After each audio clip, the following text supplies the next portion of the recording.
Desde o começo, havia algo nos olhos deles que não me deixava em paz.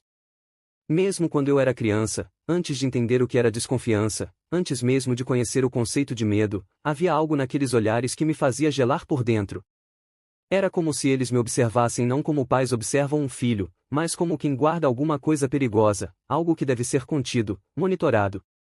Eu não entendia isso com 7 anos de idade, claro. Mas sentia. Sentia cada vez que meu pai trancava as portas com 3 voltas de chave mesmo em plena luz do dia. Sentia toda vez que minha mãe colocava a mão sobre meu ombro com um gesto supostamente carinhoso, mas com os dedos rígidos, tensos, como quem tenta manter um animal calmo. E mesmo quando tentavam sorrir, era aquele sorriso. Um sorriso que parava antes dos olhos. Sempre. Durante muito tempo, eu tentei acreditar que era só impressão. Que toda criança sente que sua família é estranha de vez em quando. Mas os anos passaram e a impressão ficou. E cresceu. Eu me tornei um adolescente silencioso, observador. Cada vez que tentava conversar sobre o passado, sobre coisas simples como onde eu nasci, onde estavam os meus avós, porque não tínhamos álbuns de família, eles desviavam. Mudavam de assunto. Meu pai ficava agressivo. Minha mãe, evasiva. Um dia, aos 14 anos, perguntei onde tinham me levado no meu primeiro dia de escola. E os dois travaram. Nenhum respondeu. Só trocaram olhares. E aquele silêncio durou tempo demais. Algo ali quebrou. E naquele momento eu soube, eles não sabiam. Eu passei a me esconder em mim mesmo. E foi nessa introspecção que começaram os sonhos. Sonhos que pareciam memórias. Uma mulher me chamava por outro nome. Lucas, ela dizia, sempre em voz baixa, chorando. Lucas, por favor, lembra de mim. Eu acordava suado, com os olhos ardendo, e com a sensação de que alguém estava no meu quarto. O mais estranho é que, depois de cada sonho, eu acordava com pequenos cortes na pele. Como se tivesse lutado contra algo. Ou alguém. E quando contei isso para meus pais, minha mãe simplesmente disse: sonhos não sangram. Foi você. E virou as costas. Fria. Distante. Como se aquilo tudo fosse esperado. Então vieram os sinais. Coisas pequenas, mas que quebravam qualquer ilusão. Como a vez em que encontrei no fundo de uma gaveta uma certidão de nascimento rasgada. O nome no papel não era o meu. Era de outra criança. Mesmo ano, mesma cidade, mas outro nome. Outra identidade. Quando questionei, minha mãe rasgou o que restava do documento bem na minha frente e disse: você está começando a imaginar coisas. Mas o medo nos olhos dela traiu as palavras. Ali, naquele momento, eu não precisava mais de provas. Eu precisava de um plano. Eu esperei até a madrugada. Peguei uma lanterna, meu caderno de anotações, e fui até o porão, um lugar onde eles sempre diziam para eu nunca entrar. O trinco estava trancado com correntes. Mas já faziam meses que eu vigiava os hábitos do meu pai. Sabia onde ele escondia a chave. Quando descia as escadas, o cheiro era de ferro velho e terra molhada. Mas não era isso que me assustava. Era o som. Um som grave, abafado, como se tivesse algo respirando atrás das paredes. O ambiente parecia vivo. E, no canto mais profundo, escondido por caixas e lonas, havia um armário antigo, onde encontrei um gravador, fitas antigas e um envelope com o meu nome. No envelope, uma única frase escrita à mão. Eles não são seus pais. Fuja antes do seu aniversário. O papel tremia nas minhas mãos. A caligrafia era instável, como se escrita com desespero. Eles não são seus pais. Fuja antes do seu aniversário. Mas como fugir? Fugir para onde? E de quem, exatamente? Eu não sabia nem por onde começar. Mas naquele instante, entendi que cada sensação desconfortável, cada silêncio estranho, cada sorriso falso deles ao longo dos anos era real. Não era imaginação. Algo terrível me cercava desde o início, e agora a contagem regressiva tinha começado. Meu aniversário seria em 3 dias. 3 dias. E se aquela carta estivesse certa, eu não podia esperar o tempo correr. Eu precisava descobrir tudo, rápido. Voltei ao armário e peguei o gravador. A primeira fita estava marcada com uma data, 7 de agosto, o dia em que nasci. Apertei o play. No início, só estática. Mas aos poucos, uma voz feminina, fraca, carregada de medo, começou a falar. Ele não é nosso. Eles nos obrigaram. O ritual começou à meia-noite. Se alguém estiver ouvindo isso, saiba que eu tentei impedir. Eu juro que tentei. E então um grito. Alto, rasgado, humano e ao mesmo tempo, inumano. A fita parou sozinha.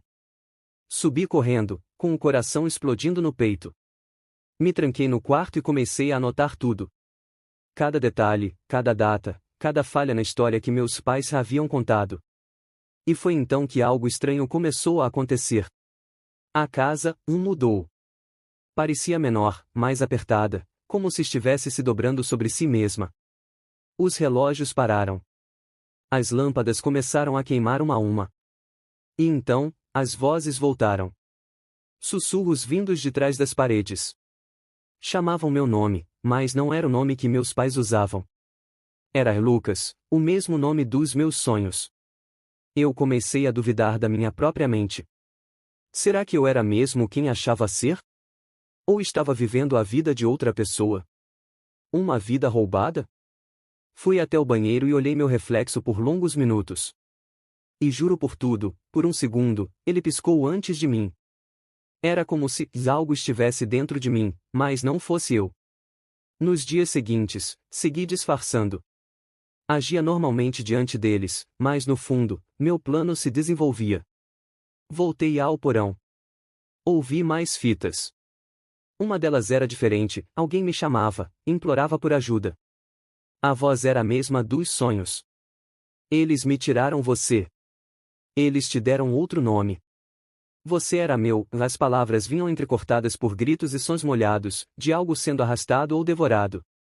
Eu não sabia mais quem era eu. Mas sabia que, se ficasse, alguma coisa aconteceria no meu aniversário. Talvez eu desaparecesse.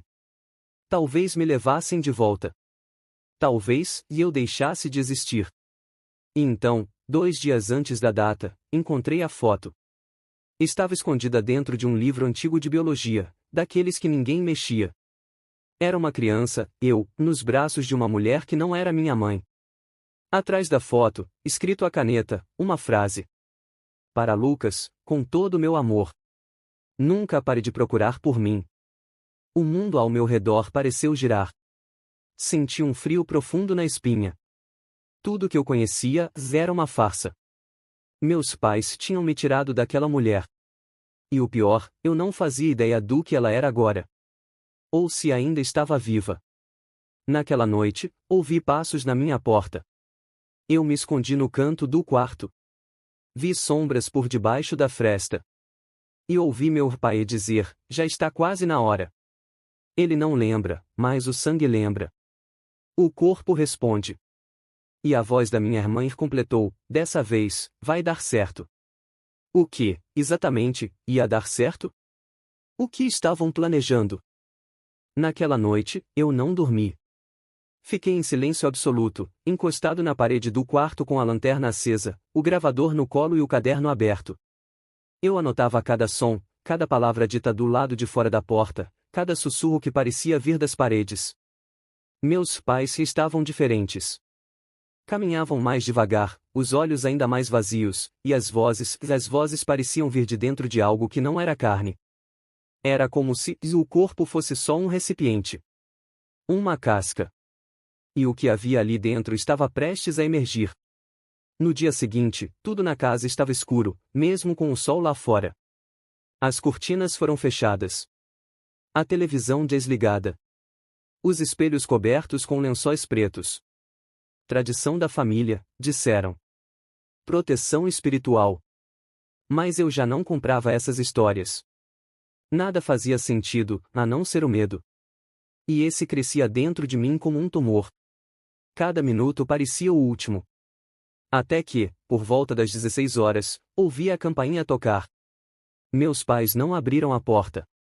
Fiquei no topo da escada, observando lá de cima. 3 pessoas do lado de fora. Vestiam roupas escuras, como o padre sem cruz, ficaram imóveis por alguns minutos.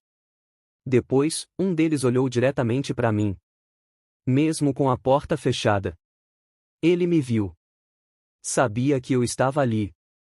Corri para o meu quarto e tranquei a porta. Peguei o envelope de novo e reli a frase pela 100ª vez. Fuja antes do seu aniversário. Era o dia seguinte. Eu não tinha mais tempo. Eu precisava sair daquela casa. Esperei até a madrugada. A casa inteira dormia, ou fingia dormir. Destranquei a janela do meu quarto, pulei no jardim dos fundos e corri sem olhar para trás. Me escondi numa casa abandonada a 2 quadras dali, onde eu e um amigo brincávamos quando éramos menores. Passei a noite ali, abraçado comigo mesmo, tentando entender o que havia acontecido. Mas eu sabia que não estava sozinho. Senti isso. Algo havia me seguido. Algo que não era feito de carne e osso, mas de lembranças e de laços. Na manhã do meu aniversário, fui até a delegacia. Levei os documentos, as fitas, as fotos. Contei tudo. Riram de mim. Disseram que era a imaginação de adolescente revoltado. Um policial ligou para os meus pais. Eles foram até lá, com os mesmos rostos calmos, as mesmas falas ensaiadas. Me abraçaram na frente de todos e disseram: ele está em crise. Ele parou de tomar os remédios. Eu nunca tomei remédio nenhum. Mas naquele momento, ninguém me escutava mais. Fui levado de volta. E naquela noite, a última coisa que lembro com nitidez é a voz da minha mãe, ou daquilo que usava o rosto dela, sussurrando no meu ouvido enquanto eu era amarrado à cama. O sangue precisa lembrar. Depois disso, vieram os flashes. Uma sala com o chão coberto de símbolos. Luzes vermelhas. Cânticos em línguas que não existem. Gritos. O som de algo se abrindo dentro da minha mente, como uma gaveta secreta. E então, a lembrança. Eu não era filho deles. Eu tinha sido oferecido. Trocado. Doado por alguém que amava demais para ver o que estava por vir. Quando acordei, era outro dia. Mas tudo estava diferente. Meus pais agiam como se nada tivesse acontecido. Mas agora me chamavam de Lucas. A casa estava iluminada. As fotos nas paredes tinham rostos. E eu estava em todas elas. Rostos felizes. Sorrisos. Uma família perfeita. Mas eu sabia. Eu sabia o que eles tinham feito. A verdade havia vindo. Tarde demais. Porque agora, eu fazia parte daquilo também.